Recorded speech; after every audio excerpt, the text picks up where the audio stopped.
All right, so what do you have going on in your life you want to share with the Bert Show that is a little bit on the dramatic side? Maybe you could use some advice. Hit us up at thebertshow.com.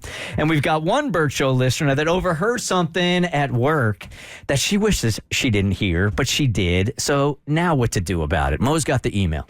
I work in a department with thin walls, which means I often overhear fragments of conversations from my department head's office, especially when she's on the phone or having meetings. I would get no work done because I would be eavesdropping all the time. Okay, you nosy Nelly. You have no idea. Yesterday, I unintentionally overheard what seemed to be a conversation between her and her husband. From the bits and pieces I could gather, it appears she plans to leave the company at the end of the year and start her own venture. This would make her competition for us. It seemed like her husband was urging her to leave the company immediately, while she wanted to stay until the end of the year. She was currently working on some big projects that give her access to valuable information and direct contact with some big clients whose business she could take. Here's the problem. I'm not 100% sure about what I heard because the conversation was muffled and incomplete. So I'm not sure whether or not I should act on the information I gathered. On one hand, I feel an obligation to inform her boss about what I heard. However, if I misunderstood or misinterpreted the conversation, things could quickly backfire on me. She is my direct boss, and she will likely find out that I eavesdropped and went to her boss to report her. I'm really torn about what to do. Should I approach her and ask for clarification, risking her potential wrath if I'm wrong? Or should I stay quiet and hope that my suspicions are just a result of misunderstanding? Any advice or input would be highly appreciated. Thank you all in advance for your help. All right, Kristen, where are you going with this? You're the one that would love to be the one knowing everything and hearing it in the office. So What are you doing here?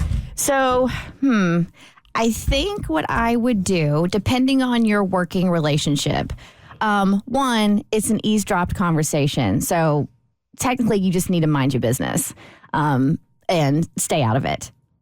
But if we're going to have some fun here, I would go to her and be like, hey, there's a rumor circulating that you're leaving the company at the end of the year, and I just thought you should know.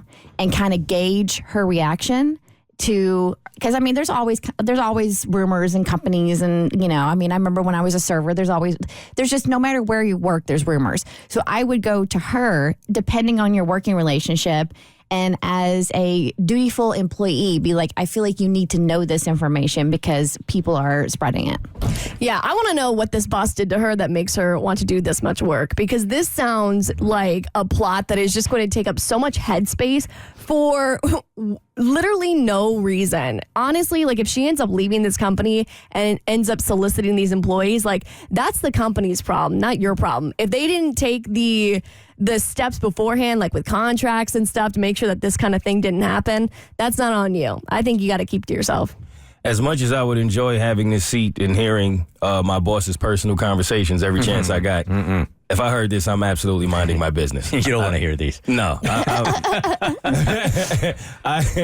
I'm not saying anything because I don't know their situation, but I'm assuming that the way her seat is set up, if this information does get out, her boss probably is going to know exactly where it came from. And you don't even know that that's exactly what you heard. So with the muffled information, I'm staying out of it. Sit on it. When emails like this come in, they baffle me a little bit, and I'll tell you why. So my lifelong challenge has been avoiding conflict at all costs, right? If I feel it and I don't need to get involved, or even if I'm in it, I will put it off and put it off and put it off, right? So when we get an email like this that easily gives me an excuse not to get involved because she's not even sure exactly what was said, I am running with that as fast as I can and not getting dirty and I'm just minding my own business. So in this case, I would say nothing to anybody. It almost sounds like they want revenge on the boss. Like something must have happened. Like maybe she got called out in a meeting and embarrassed her, and now she wants to like make sure that she really sticks it to the boss because this is just she's doing the most. Or she's worried about her job in the future. She's going to steal a bunch of clients. And how is it going to affect like where she ends up staying and working? That's true. But I mean, you'll find more. I think there's more clients out there. She must feel like if she is going to steal a bunch of clients, she's not going to be one of them. She not bringing her with her. Don't you think that this is going to happen regardless, right? So if she sticks her nose in it or not, it's just going to create a whole bunch of conflict in the office.